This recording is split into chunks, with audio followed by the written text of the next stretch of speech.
નમસ્કાર દર્શક મિત્રો, લોકસભાની ચૂંટણીમાં 2014 અને 2019 બંને લોકસભાની ચૂંટણીમાં ભાજપ બધી 26 બેઠકો જીતી ગયું હતું. આ વખતે એક બેઠક ભાજપને બેઠથી ગિફ્ટમાં મળી ગઈ હતી. સુરત લોકસભાની બેઠક બિનહરીફ જાહેર થઈ હતી, એટલે 25 બેઠકોની મતગણતરી હતી. પણ જે રિઝલ્ટ જાહેર થયું છે એમાં એવું લાગે છે કે ભાજપનું નાક કપાઈ ગયું છે, કારણ કે એક બેઠક જે બનાસકાંઠાની છે એ ગેનીબેન ઠાકોર જીતી ગયા હોય એવું લાગે છે, કારણ કે કોંગ્રેસે ટ્વીટ કરીને એમને અભિનંદન આપી દીધા છે. મતલબમાં એક બેઠકનું ગાબડું તો પડી જ ગયું છે. બીજું કે ગુજરાતમાં CR પાટીલે શરૂઆતથી એવું કીધું હતું કે અમે દરેક બેઠકો 5 લાખની લીડથી જીતીશું. એ પણ અત્યારે લાગતું નથી, કારણ કે જૂનાગઢની જે લોકસભાની બેઠક છે એ રાજેશ ચુડાસમા 90,000ની લીડથી જીતા છે. ઘણી બધી બેઠકો એવી છે કે જેમાં 5 લાખની લીડ નથી. એનીવે, અમે તમારી સાથે એ વાત કરીશું કે ગુજરાતના રાજકારણ પર શું અસર પડે, અને આ વિષયની જાણકારી મેળવવા માટે અમારી સાથે ચેતનભાઈ શેઠ છે.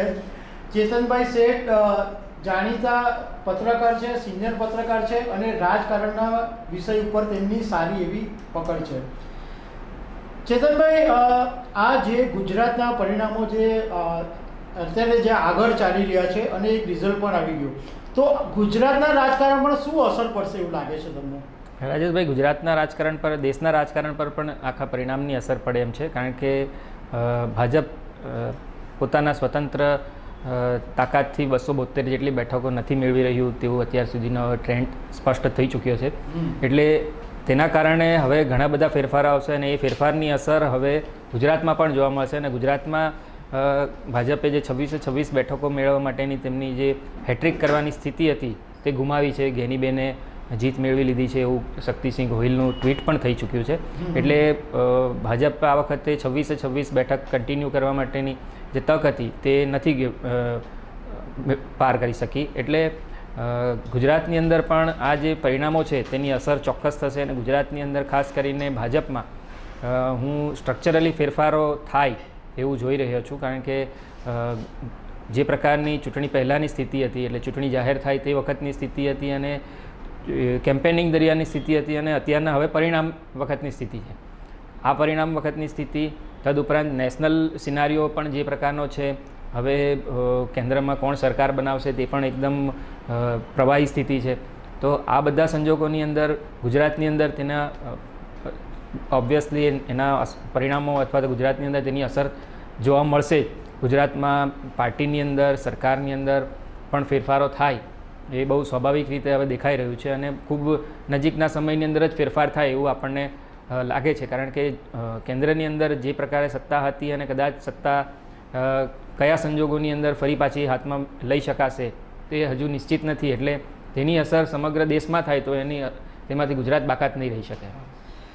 ચેતનભાઈ, તમારા કહેવાનો મતલબ એ કાઢી શકાય કે મુખ્યમંત્રી પણ બદલાઈ જાય અથવા જે મંત્રીમંડળ છે એ પણ બદલાઈ જાય, એવી શક્યતાઓ પણ ખરી? રાજેશભાઈ, એ શક્યતાઓને અત્યારના આપણે બહુ નહીં જોઈ શકીએ, કારણ કે હજુ આપણે પરિણામો સ્પષ્ટ આપણી હાથમાં નથી. આપણે હજુ ટ્રેન્ડ ઉપર જ જીવે છે, પરંતુ જે ટ્રેન્ડને જોતાં એવું લાગે છે કે કેન્દ્રમાં હવે NDA પણ સરકાર બનાવશે, એટલે બીજેપી સરકારનું નેતૃત્વ કરે તો એ પોતાની બહુમતીના જોર ઉપર નહીં કરે. સિંગલ લાર્જેસ્ટ પાર્ટી તરીકે બીજેપી હશે, પરંતુ સાથી પક્ષોને મહત્ત્વ આપવું પડશે, સાથી પક્ષોની વાતો પણ માનવી પડશે. અત્યાર સુધી એવું હતું, સાથી પક્ષો માત્ર કોરસ ગીત ગાવાવાળા હતા, તેમણે ખાલી સૂરની અંદર સૂર પુરાવાનો હતો. પરંતુ હવે સાથી પક્ષોનો મુખ્ય અવાજ પણ રહેશે, અને સાથી પક્ષોની તમારે મહત્તાને પણ જાળવવી પડશે એવી સ્થિતિ એક છે. એટલે એ તમામ બાબતોની અસર બધી જ જગ્યાએ થશે, અન્ય રાજ્યોમાં પણ થશે અને ગુજરાતમાં પણ થશે. પરંતુ ગુજરાતમાં નેતૃત્વ બદલાય એવી સ્થિતિ અત્યારના આપણે નહીં કહી શકીએ. હા, ગુજરાતની અંદર સંગઠનની અંદર ફેરફાર કરવા માટેનું આમ બી સંગઠન પર્વ લગભગ આ ઇલેક્શનના રિઝલ્ટ પછીના, એટલે આવનારા 2-3 મહિનાની અંદર સંગઠનનું પર્વ આવી રહ્યું છે. એટલે સંગઠન ચેન્જ કરવાની એમની એક નિર્ધારિત કાર્યક્રમ છે.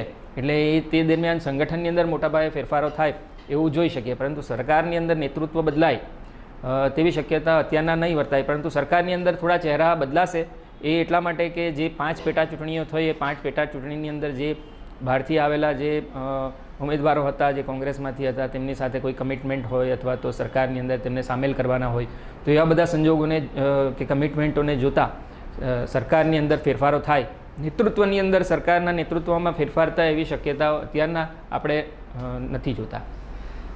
ચેતનભાઈ, જ્યારે રાજકોટની અંદર પરસોત્તમ રૂપાલાએ જે નિવેદન આપેલું અને જે ક્ષત્રિય સમાજનું આંદોલન શરૂ થયું હતું, પણ અત્યારના જે પરિણામો જોવા મળી રહ્યા છે, જે બેઠકો પર બધા નેતાઓ આગળ ચાલી રહ્યા છે, એ જોતાં એવું લાગે છે કે ક્ષત્રિય આંદોલનની કોઈ અસર થઈ એવું લાગતું નથી. તો તમારું શું કહેવું છે આ બાબતે? રાજેશભાઈ, ક્ષત્રિય આંદોલનની અસર નહીં થઈ હોય એવું આપણે સાવ નહીં કહી શકીએ, કારણ કે ગુજરાતમાં જે 26 બેઠકો હતી તેમાંથી મોટાભાગની બેઠકો 20 થી 22 બેઠકો એવી હતી કે જેમાં ભાજપનું જે માર્જિન હતું તે ખૂબ વધારે હતું. 2.5 લાખ, 3 લાખ, 4 લાખ ત્યાં સુધીનું માર્જિન હતું. નવસારી અને ગાંધીનગરની બેઠકો ઉપર તો 5-5, 6-6 લાખના માર્જિનથી એ બેઠકો મેળવાઈ હતી. તો આવા સંજોગોની અંદર પણ માર્જિન ખૂબ મોટા પાયે ઘટી જવા એ પણ અસર તો જોઈ શકાય, કારણ કે આંદોલનની અસરને કારણે જ એ માર્જિનો ઘટ્યા અને માર્જિન ઘટીને હવે આજે રાજેશ ચુડાસમા છે તો 80-90 હજારની લીડથી જીતી શક્યા છે. તો આ પણ એક અસર જ છે, પરંતુ એ અસર એટલી વ્યાપક નથી થઈ કે જેનાથી પરિણામોને, આટલા મોટા માર્જિનના પરિણામોને બદલી કાઢ્યા હોય. દર્શક મિત્રો, રાજકોટની અંદર પરસોત્તમ રૂપાલા પણ સારી એવી લીડથી આગળ છે. જામનગરની અંદર પણ પૂનમબેન માડમ આગળ છે.